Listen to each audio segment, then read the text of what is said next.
Hello, everyone. Welcome to the Purpose Tune podcast. My name is Kong Chong. I'm the host of the show. The goal of the show is to create valuable content to broaden your knowledge, inspire you to act, and get you in the right mindset so you can apply it in your own life to drive impact, generate meaning, and achieve your purpose. Today's guest is Choon Lee. Choon is the founder and CEO of Abstra Company that builds groundbreaking artificial intelligence applications for the commercial real estate industry. Choon and his team have pioneered the AI Precision System, APS, an AI model capable of achieving data reliability above 95%, similar to human accuracy levels. Choon's nearly 30 years career feature his work on capitalizing, designing, and building software for commercial real estate, education, medicine, engineer, law, and finance. He has also extensive consulting experience in streamlining business processes and building custom software applications for his clients. Choon has written extensively about AI in the past and has been invited as a speaker to numerous events, as well as a thought leader and visionary leader in the field of AI. Choon, welcome to this podcast. How are you doing? Good. Thanks for having me, Kong. Yeah, thank you. I appreciate you reaching out. I wanted, someone from the AI industry to come in and provide a unique experience or perspective into the show. And so I'm glad that we connected to talk a little bit about your work and how you've been able to help your clients be more successful. So, aside from what I've mentioned, let me know, share with my audience, um, how did you get involved in this work and what inspired you in it? Gladly, Kong. Thanks for having me. I'm happy to be here and share a little bit about what I do. I'm an AI model builder. I build something called high precision AI models, and I apply them to one of the oldest industries there is, which is commercial real estate. Mhm. I've been a software developer for quite a long time, almost for 30 years. I worked with Fortune 500 companies like General Electric, Westfield, the mall owner, Ardent Realty, which used to be one of the largest commercial landlords in California, as well as also served companies such as Boehringer Ingelheim, which is one of the largest pharmaceutical companies in Europe and in the world. And about 14 years ago, a friend of mine called me just out of the blue. I was in the middle of doing some projects for some of those clients. And my friend was a commercial real estate broker in California, in Los Angeles, actually. And he wanted to solve a problem. And this problem was summarizing commercial leases and letter of intents. Mm. And he didn't find a way to solve this because he was a well-known, very respected broker, and there was no solution around. And he, like all the other brokers till today, are literally doing this by hand, summarizing commercial leases. It's called lease abstraction, and also summarizing LOIs. So he asked for my help, and little did I know that single phone call will change the course of my life since then. And I thought the only way to solve this problem is using AI, artificial intelligence, because every single commercial lease or commercial document was different. And Mhm. there was no other way to write a program that summarizes it, right? Every commercial lease, as we know, is written differently, authored differently, laid out differently, formatted differently. So there is no consistency. Every broker is on his own. And the only way to solve this, I thought, was AI. And that was my entry into AI. And that's why I became an AI model builder. Yeah, that's amazing. And you mentioned previously before we hopped into this talk that you were doing AI before it became a big thing. So what was the initial interest for you? I mean, did you see that there was a market for it in the next 5, 10 years? Or what was your walk us through what your thought logic was like when you first got into AI?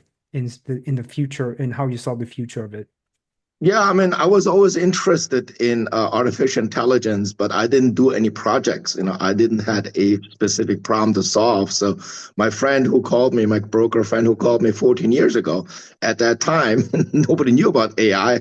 Nobody wanted to talk about AI. Whenever I brought up the subject of AI, everybody was rolling their eyes and everybody thought I was weirdo and a geek, wanted to talk about AI. And now, fast forward 14 years or 12 years, since ChatGPT came out, and that's the only topic everybody wants to talk about is AI.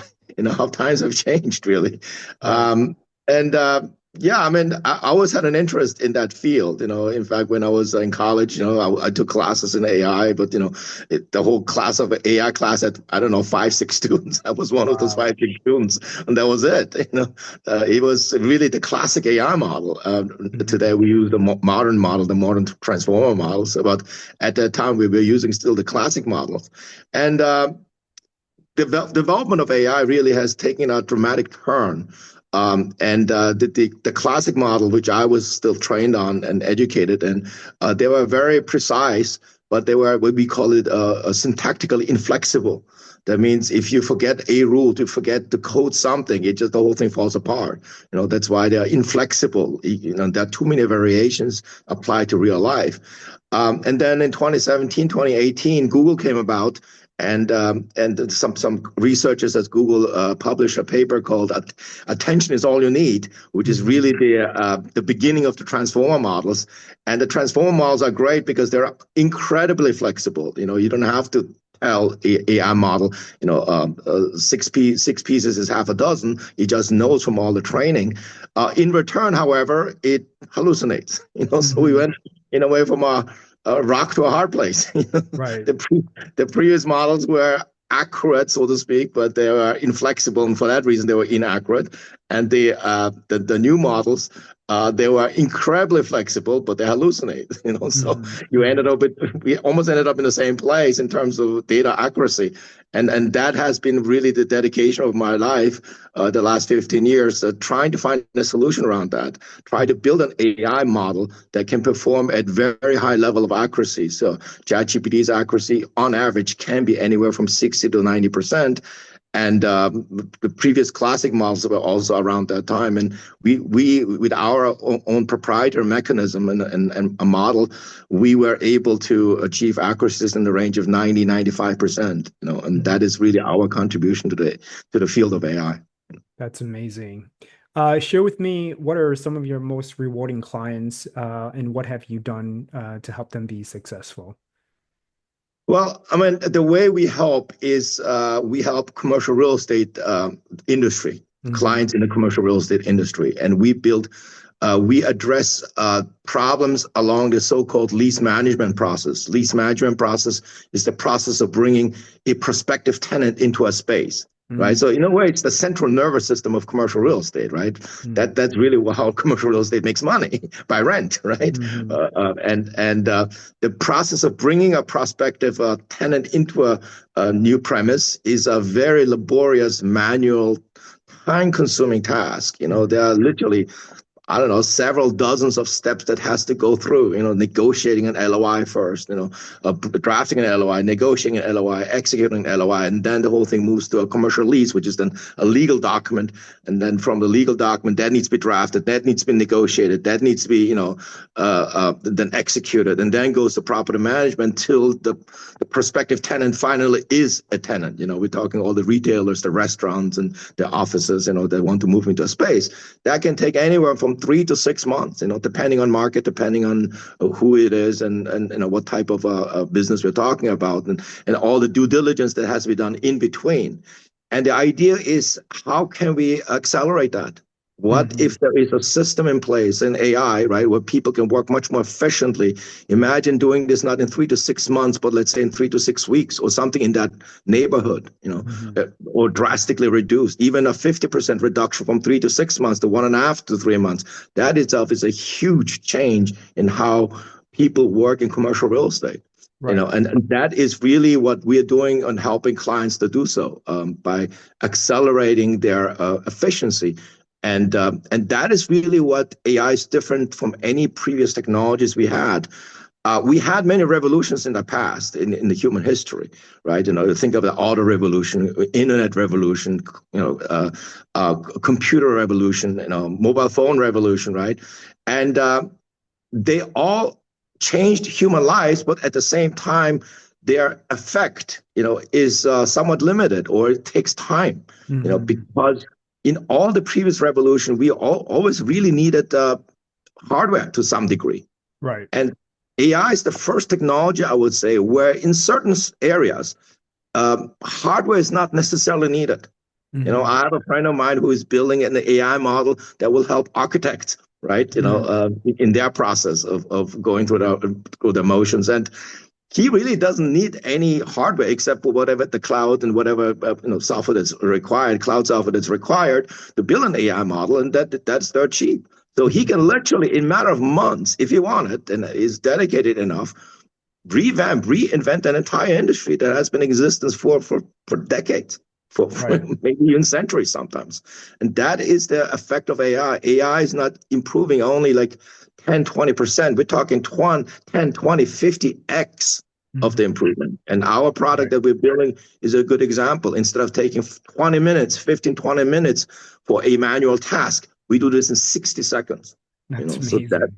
that Yeah. is really the power and the change of AI and how AI is going to change how we as humans work in the business world that we're at. Right. Thank you so much for sharing. I appreciate just the insight about your company's work and how you see AI, how how it's changing the market today and for the future. Mhm. So with everything that AI is doing to change business environments and I guess I'm more curious about like what about the human aspect of AI? Um, looks like you're okay, there you are. You were just frozen for a second. So what's the human connection when it comes to AI? So for example, I work in the space of human resources, and so how do you see AI connecting people together, if that makes sense? It sounds like AI is almost eliminating the human connection, or maybe not. What's your perspective on that? It's a great question, Kong. That there is definitely something happening at this moment, I believe, in terms of human interaction, but not only human interaction, also human thought, right? Hmm. Critical thinking. I've been writing about this too in my LinkedIn posts and articles. I've been noticing over the last, let's say, 2 years or so, a year and a half or so, a certain decline of human ability to think critically, which is a Hmm. very interesting thing. I've been hiring people for almost 15, 20 years for different positions, and I'll always give them, in order for them to start to work with me, I give them always a difficult tasks, a Hmm. test assignment, Yeah. if you will, right? And that's how you know how good they are, really, right? Almost excessively difficult. And I want to know, if you're faced with a very difficult task, how well will you fare? And I know approximately what quality level of submission to expect. And I've been noticing over the last 2 years or so, a year and a half or so, that the quality of submission has dropped. And I was Hmm. wondering first why that is. And until it dawned to me that many of the professionals that would hire, say a UX designer, right, they've been using AI. And as a result, they get more work done. At the same time, they lose the critical thinking ability. Right. That they're lacking practice. Thinking is a muscle, like practicing your golf stroke or your tennis Right. stroke or something, Hmm. right? So it's say if a UX designer on average would have solved five, six, seven, problems for clients, and because of AI, he or she has to only do one or two. He's missing out on a practice opportunity. Right. So that's why I've noticing a decline in how we think about that, in a way, how we solve problems, especially the difficult ones, where AI at this moment is not able to and may not be able to solve certain problems for a long time, if Hmm. not forever. Yeah. And that is the one element that has changed, I believe, is the human critical thinking ability. That has a direct impact how we interact also now with other people, Mm. right? Yeah. That has a direct influence on it. We interact with people because to have a discussion, to have a brainstorming session, to have whatever we need, right? Right. Aside from the social connection that we want, and Yeah. I feel sometimes the connection between people has gotten more superficial as a result, in Yeah. a way. Yeah. What will happen? That's who knows, how that will happen and what kind of impact that will have to upon our whole society. Imagine our children and children's, their thinking ability has drastically reduced. How will this happen? They're not able to think deeply anymore, kind of a Mhm. thing, right? Right. That is remains to be seen, but it definitely has an impact on human connection, and that originates almost from our ability to think about Mhm. problems and to Yeah. connect dots and to think critically, to solve the problem solve, if you will, Mhm. right? Because Yeah. we rely too much on AI to do this kind of thing, right? Yeah, I think So, that's a big challenge right now with a lot of colleges and universities. Like they're trying to find ways to either, get people to stop using AI or embrace AI or find a middle ground. And so I have a friend who's a professor at the University of Minnesota, one of the big institutions for research. And that the big conversations that he's having with his students. And so mhm. it is important that there's a lot of pros and cons. I mean, it seems like we as innovative as we are as a human species, there's always going to be challenges, right? Someone can design a product, but that product can make things more efficient.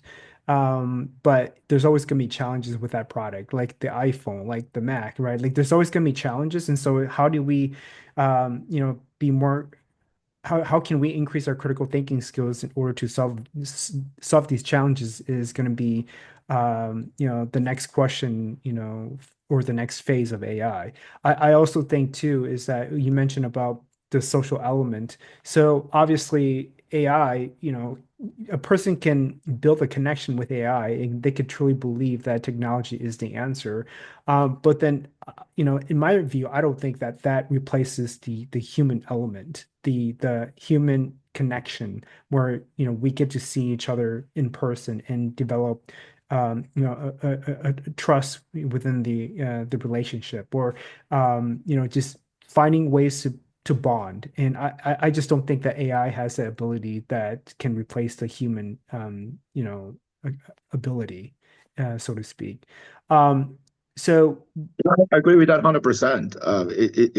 It's just going to shift a little bit. It's almost like the way I like to think of it is about, let's say, 100 years ago, there weren't no fitness centers or gyms, right. right? Because Yeah. there were no cars or no convenient transportation, so everybody walked. Everybody just naturally got a workout, if you will, right? Right. And then the transportation revolution happened, and all of a sudden we are not moving so much. We are not getting enough exercise, so we consciously do exercise, make exercise. You go to a gym, you go to a fitness center, go to Pilates classes or whatnot. And Mhm. a little bit, I think something similar might happen. I feel with also with AI in place, right? In the past, because the problems are so big, we just naturally met. But we humans are social beings, right? We bond with people, we talk to people. So we make it almost like a conscious effort to meet, conscious effort, like the way we make a conscious effort to do workout, right? Right. While in the past we didn't have to do that. Right. So I feel something similar might happen with AI as well, where we consciously, because we need the human connection, even without having to talk or brainstorm, we continue to meet and talk for that purpose alone. Right. Yeah. Yeah. I mean, I suppose like when it comes to technology, like, it, like I have friends that are connected on Instagram, and that's how we primarily communicate these days. And, I guess that's a form of connection, but again, that still doesn't replace the authentic 100% human connection. And so that's why we have to be more intentional in terms of how we build our social structures and how we interact with people. In AI and technology is just another tool at our hands, right? That we can utilize. But when it comes to relationships with our peers or spouse or our kids, community members, it's important that we actually set the intention to actually not just connect with them virtually, but also in person to enrich a more authentic relationship, so to speak.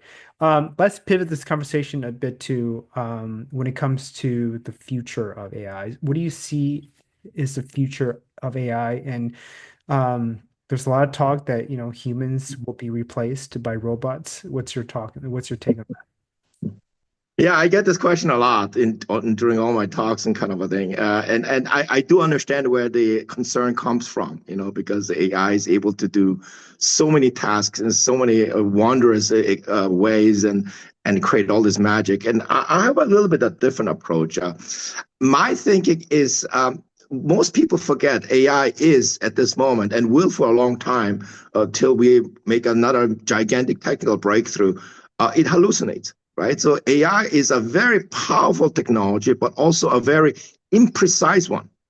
That means you cannot treat AI like a plug and play device. Right. And I see a lot of people make that mistake. I go to so many meetings, meet with investors, and they talk about the next greatest thing about AI and the next greatest device. Treating it as almost like the next iPhone model that is coming out next year, kind of a thing, right? All the phones and all the gadgets and devices that we use, they have very, very high level of accuracy. We're talking 99.999%. The chance of a plane crashing statistically is 1 in 10 million. Right. I mean, that's why we are able to comfortably hop on a plane, right? Because, you cannot imagine hopping in a plane that has 60% accuracy, 60% ability, right? Nobody would be committing suicide that way or wanted to commit suicide that way, right? And AI technology, AI device, because it hallucinates, because it spits out randomly wrong, incorrect answers, you cannot treat it as a plane or as a car or as an iPhone that has 99+% of accuracy. So we're talking accuracy in the 60 to 70% range sometimes. And that doesn't mean it's not useful. But that also means the task that we're doing is distinguished between certain tasks where accuracy matters a great deal and in other. Oh, looks like you froze it for a second.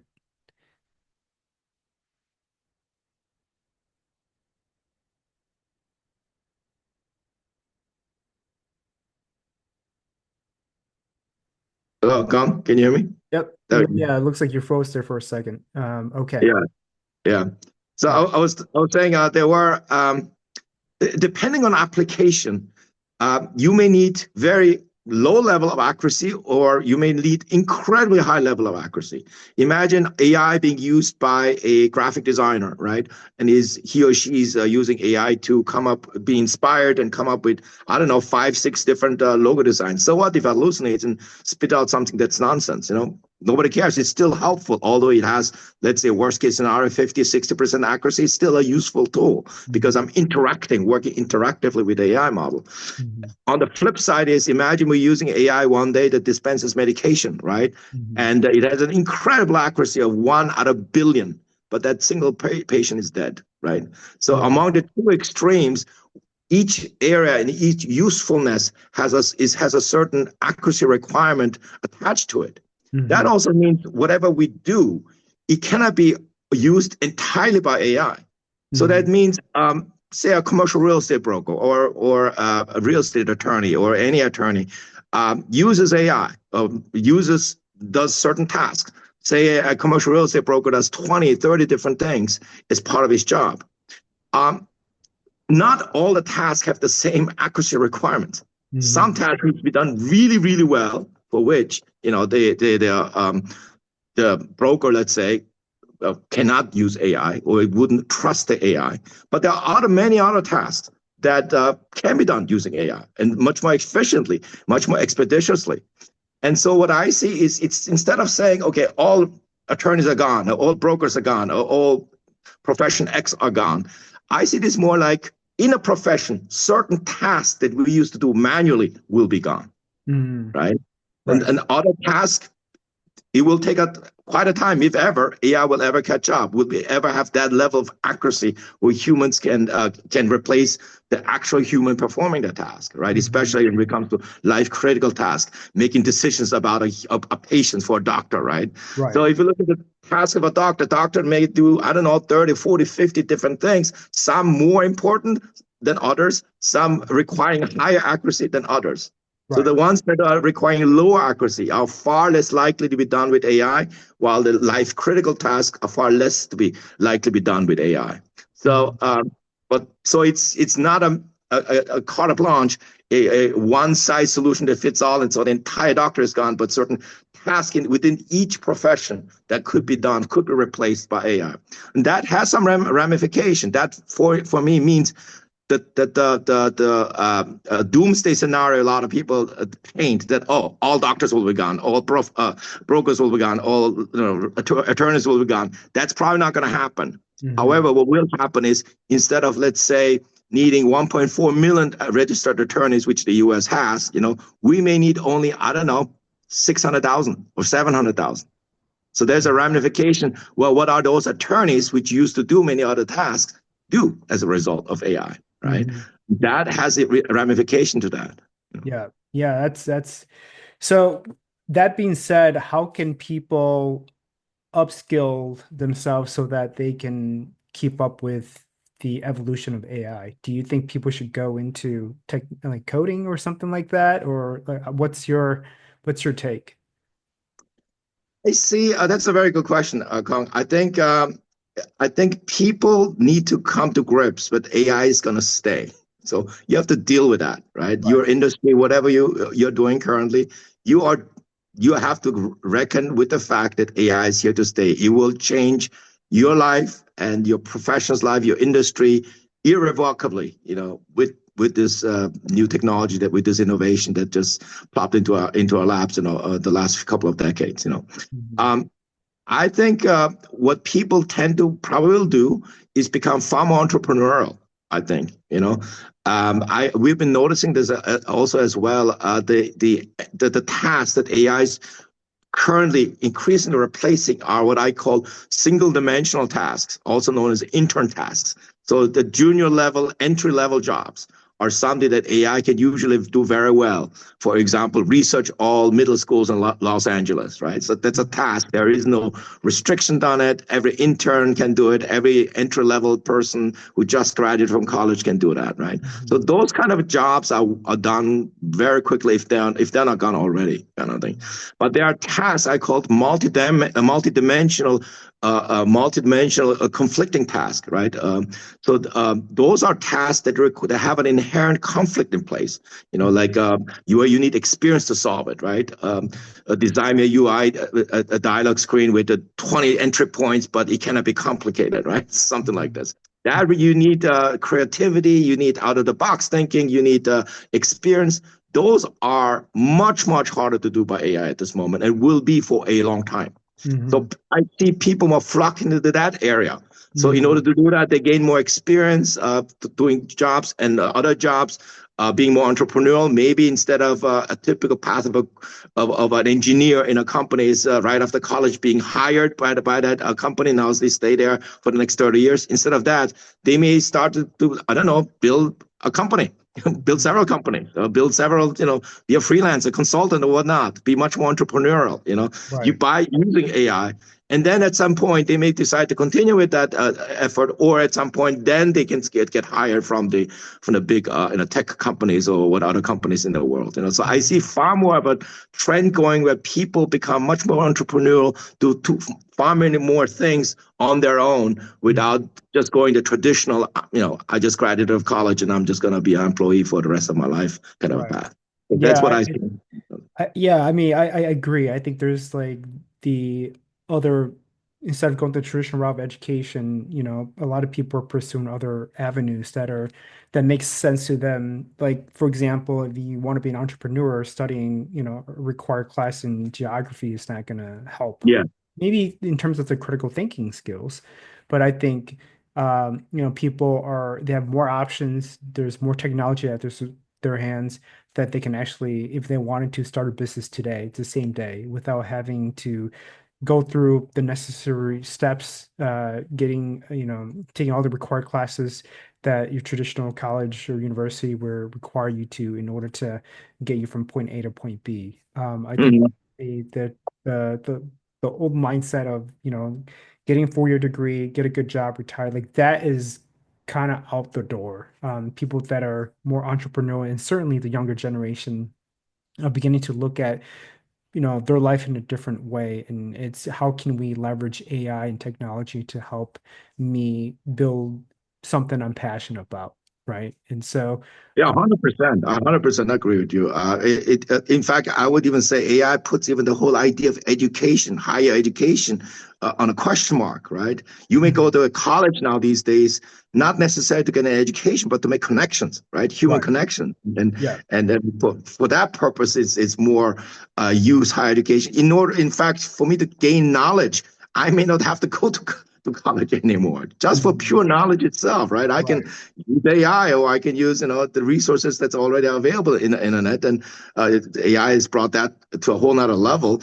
Um, I don't have to go to college. I don't right, have to spend hundreds of dollars, in tuition. But right, I may go to college for making lifelong friends, lifelong connections, and lifelong future business partners. And for that, I might go to college. So right. really the purpose of higher education in the age of AI is also transforming as we speak.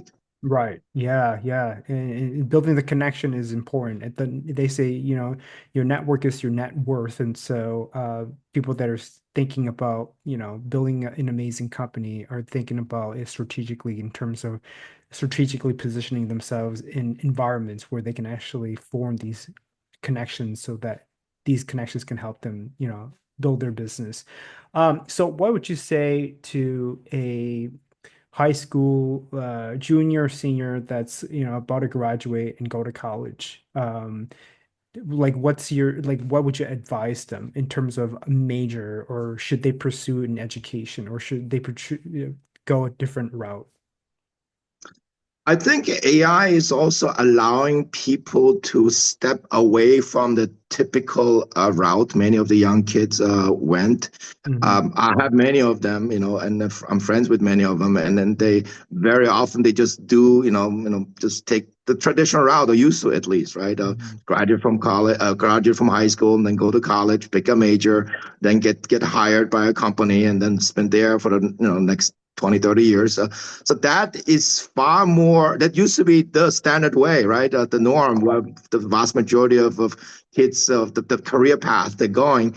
Um, I see with AI far more of a tendency for people to really say, okay, maybe I should go to, I don't know, one subject area because my parents wanted to, or because my friends told me to, or something. But let me do something that I really have a passion for, Hmm. right? So I really feel something, I feel something for it. It's something I love to do, Maybe somebody wants to do, I don't know, some form of art or something, but I have to go to accounting because, that's where the money is, right? Right. And in the age of AI, it becomes far more of a possibility that you can pursue what makes a heartbeat faster. It's Right. something what you love instead of just following the traditional route. Because with AI, you have more tools available, you have more resources available, more knowledge available to, let's say, make art to a business, or to Hmm. do something so you can pursue that dream that you have, rather than just following the route that millions of other people have followed. So Right. I think, especially in the age of AI, I think my advice is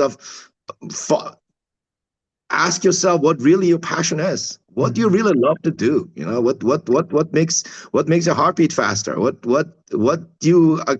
can't you wait to get up each morning to do, and pursue that, and find ways with AI and other tools to pursue that in your life. Yeah. Now that brings me to my next question is, as you know, this show is about purpose and meaning. How do you inspire people to chase after their big purpose or the big why? Well, I got an interesting perspective of that, a few years ago. That was literally 10, 12 years ago. I did something at that time that was really crazy, which was I was bicycling alone, Mhm. and there were no e-bikes at that time, from Los Angeles to Las Vegas. That's Wow. 356 miles alone through the desert each day, over 100 miles in your legs, essentially, Wow, right? that's crazy. And little did I know at the time how important that experience would have been for me, and was for me, as a business owner, as an entrepreneur, as an AI model builder. Little did I know, I just thought I was doing something crazy, and people thought I was crazy, everything in between. But when you bike alone through the desert, through places, what really strikes you most is the timeliness of the desert. There are places where something no man has set foot on for, I don't know, 10,000 years probably. Hmm. There was no reason, obviously, but there are certain places and on earth that has not changed for 10,000 years. And that's really an exercise in humility. How small we are as humans, that there's this place that hasn't changed for 20,000 years. And how long is the length of a human life? Maybe 80, 90, maybe 100 years, kind of a thing, right? How Yeah. little and small it is. And it really brought me to attention how precious time is on earth. Hmm. It's not worth spending a second of your life doing something that you don't really love. Right. And that's what I remind people when they're asking about purpose of life. Think about in the second that you exist on this planet Earth. Mhm. What do you really want to do? Do you really want to waste a second of that very, very short life to do something that you don't really love and that you really don't want to do? And that brings a whole new perspective, and that brings a whole perspective about purpose of life and then what you do and so forth. And Yeah. that is what I usually tell people. Yeah, that's amazing. That's so beautiful. It's, chase after what excites you and gives you passion and joy, and really find ways, resources, people, places to help you celebrate that your purpose essentially. Um, how do you define success? What does that mean to you? And how can you inspire people to chase after success? For me, success means happiness. I don't tie success with necessarily monetary gain, although, monetary gain will help to achieve certain goals. For Hmm. me, it means happiness, whatever that is, right? Whatever you want to achieve, whatever goals you have, whatever aim you set yourself to, right? And I think it's all about knowing what you want in life, knowing the purpose, if you will, of your existence, why you're on earth, what are you here? Why are you here? So, that comes back to, a way and ties into the question, what is purpose, right? Yeah. What makes purpose kind of a thing. And I think for me, the way I like to think is I think of a person's life without purpose, right? Of a person without purpose is just drifts it, right? Just drifts, doesn't care, right? Doesn't matter what you do, everything what he or she does, it makes no sense and all kind of a thing, right? It's Mhm. incoherent, if you will. And for me, somebody with purpose is exactly the opposite of that. Mhm. Somebody with purpose sees a reason to exist, right? Mhm. It sees why I'm doing this. And I feel something for that. I care. I deeply, deeply care about this, about Right. whatever I'm doing or he or she is doing. And that is really what, for me, a life of purpose means. Yeah, that's amazing. That's great. I mean, I've invited so many guests on this show, and everybody has their own definition of purpose and how, purpose shows up in their life. And so, it's incredible to hear, what your why is and how that inspires you to do what you do, being in business for 14, 15 years. I think that, the world of AI will continue to change and evolve, and it will just get smarter, and we have to be, um, you know, we also have to evolve in a sense, to keep up with the technology, but also at the same time remind ourselves, um, you know, why we're doing this, right? Like, at the end of the day, what's in it for all, for us? Like, why are we doing this? And so it's important to inspire people to continue to step back and pause and say, look, there's a lot of technology tools that we can use to better ourselves, our business, and even our relationships. But what's the whole point of all of this? And so that's why I do what I do with this podcast, is really to inspire people to tap into the space and question themselves, and just give them the question of asking themselves why. So with I know we talked a lot about AI. What are some of the literature or books that you think someone that might not know much about AI that they can take a look into or read more, or a podcast that you even would want to recommend people to check into? Do you have any suggestions? Yeah, I would say one of the best ways to get to know AI better and learn about AI is use AI itself. Mhm.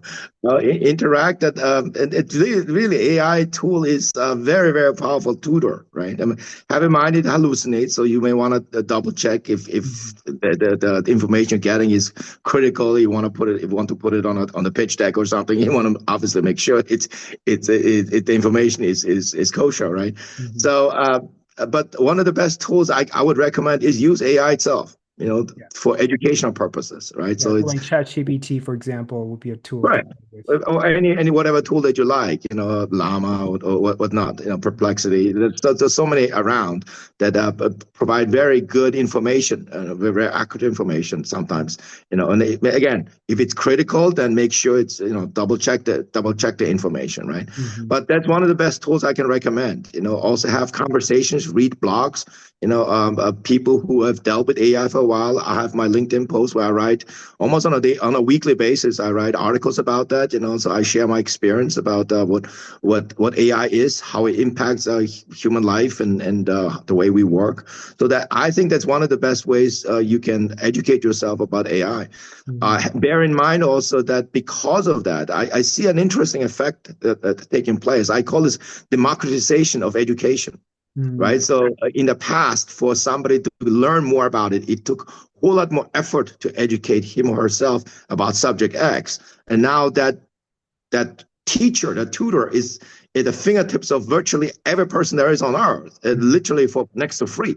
Right. Mhm. And that changes something. That changes the education level of a lot of people in our society. Right. So it Mhm. democratizes it. At the same time, when everybody has access to those information, it Mhm. also then bifurcates at the same time because the ones that didn't really succeed is know what to do with that information. So it's an interesting AI. It really has an interesting democratization and bifurcation effect at the same time going Yeah. on. Yeah. It's a little bit like what we experienced with computers, right? When the computers came around, in the first, only the very, very rich companies and the people with deep pockets could afford a computer. But Mhm. now computer is in the hands of everybody. So you Right. can it's not enough just for you to have a computer. You need to know what to do with a computer. And Right. now it's happening the same way. Everybody has now access to knowledge or can become quote expert in a field much more quickly than in Mhm. the past. So now it becomes okay, what do you do with your expertise knowledge? And Right. that's really what's happening with AI. So it's for me, to answer your question, it's not only about knowledge now, it's about what do you do with that knowledge? Right. Yeah. What It's the are the implementation. conclusions you're taking? What are the actions you're taking as a goal? That becomes far, far more important Mhm. than it was in the past. Yeah, it's a learning model, right? The 70-20-10, where 70% is learned through the application of knowledge, 20% is through books and literature, podcasting, right? And then 10% is through peers. And so it's important that we continue to keep up to date with the technology. And one of the best ways, as we say, is really to get to know the tool itself. I guess my big question here is how do you get people to differentiate between what's truth and what's not? I mean, obviously, when somebody logs into Google, they can search for anything and everything. So, in terms of the accuracy information and the critical thinking skills, that's where it comes in. Like, how can we get more people to help them differentiate between what's accurate information and what's not? Can AI help with that? Yes and no, I would say. That is, in fact, one of the biggest problems right now we are dealing with in the field of AI. There are many ways to ensure, that the information that AI spits out is more up to date, more Mhm. accurate. Right? There's, techniques like RAG and whatnot. But I think in the end, it still comes down to the individual. It's him or herself. Mhm. What do you do with information? How are you using it? In what instances are we using? How Mhm. thorough is your research? Double check, cross check, and check it again. Right? Mhm. When I was engineering student a long time ago, my teachers always taught me if you do a math, then never just leave it at the math. If you do 1+3 or 1+2 = 3, then instantly do the opposite. Subtract Right, 3 from 2, see if you get 1. Right? right. And Yeah. the double checking that becomes far, far more important now in the age of AI. Mhm. That's another effect that I'm seeing where it's changing. In the past, it was just enough somebody to present results, but because now the results are so real it could be images, for example, right? So in the past, if somebody shows an image, we took it for granted. Yes, that's a real image. Not necessarily true anymore, right? The image creation with AI and all the other tools are so good. Just because you see somebody in an image doing something doesn't mean it's necessarily true anymore. Right. Right? It could Yeah, be a total fake, right? So exactly. it's not Yeah. enough. Image is not enough. And that has huge ramification in our society as well, because we as a society are document and image related in terms of, say, government, right? In terms of documentation, a passport, right? All these things, a marriage certificate, all those things can be now literally faked within minutes, within a few keystrokes. So that has huge ramification on how we as a society operate in Right. a way, right? And so that is really a way how we have to change because of AI, how we as a society function and can function. So we cannot just trust an image anymore. We see a person in a video, stealing something, right? Just a few years ago, would say, yeah, of course the guy stole, but not anymore. You can now create such photorealistic videos of somebody doing something that is appalling that Mhm. we don't know if it's real or not. So it Right. needs to be double checked. It needs to Yeah. be triple checked, quadruple checked. Is this image or is this video clip that looks so authentic real? Right. And Yeah. that is Yeah. what really AI has done in terms of Yeah, change. and I think there's a lack of double checking, triple checking. I mean, people just share things on the internet because, Of course. they think is true when it's not. And so I think I hope that there's a company out there, there's probably one already that exists. I just not know, that's trying to change all of that to get more people to differentiate between what's accurate information and what's not in the age of AI. Um, or maybe a technology company that's producing content, but is inaccurate, but doing it in an accurate approach, so that we don't get all of this misinformation that we're generating, which I think could be very detrimental for the layperson if they were to come across misinformation and believe that that's truth. I know we are about that time, June, and I appreciate your insight and valuable information that you've shared with us. Do you have any advice, last advice that you'd like to give us before we take off? Well, I would say in terms of AI, I see a lot of people because AI scares them a little bit. They just stick their head into the sand. That's the worst thing you can do. You have to reckon with it. You have to learn more. And the best way to overcome the fear of AI is to educate yourself. Learn more about it. Read about people who know something about AI, right? And many Right. of them, post articles or use AI itself, right, to educate yourself. What does it mean? What kind of AI exists? What is AI used for? How will it change the certain processes in the profession that you do? So I think the best defense is really to start reckon with it. Yeah. Start educating yourself. You cannot be a dinosaur for too long. And that is the Yeah. other difference in the past technologies. I know people, when email came out, there's some people who just ignored email for the next 10 years, 12 years, Right. and they were fine. They can Yeah. still be productive members of society, 10, 15 years, no email. I mean, think Right. about think about the mobile phone, right? The mobile phone really occurred with the iPhone 1 in 2007. And you could live 15 years without having a mobile phone, without having big internet. And now everybody has one. But it took 15 years for you to become a dinosaur, so to speak, right? With AI, you can become a dinosaur in 2 years. And Right. that's Yeah. so you have to reckon with it. You have to educate yourself. You have to talk to people who know something about AI. And that is really the biggest advice I can give to people. You cannot stick your head in the sand. Have the humility in a way to talk to people who know something about AI, right? Don't Yeah. ignore it. Yeah. And don't think just because you read one article you know something about AI, kind of a thing, Right. right? Yeah. Yeah. Uh, Use it, educate yourself, surround with people who exactly. knows a bit about it and learn from it. And that goes with anything in life, when it comes to, fear is that we are fearful because we just don't know the what the unknown we're in the unknown and we just don't know what the future is like. And so the That is best way to correct. counteract that is really through education and empowerment. And so I love that advice. Well, folks, if you're inspired by this talk and want to learn more about AI or Choon's work, please do reach out to him. Choon, where can people find you if they want to The best connect? place to find me is on LinkedIn. It's the linkedin.com/in/, Choon Hyong Lee, ChoonHyonglee. So that's one of the best way to connect up with me, or follow me on that. Another way is my company website, abstracompany.com.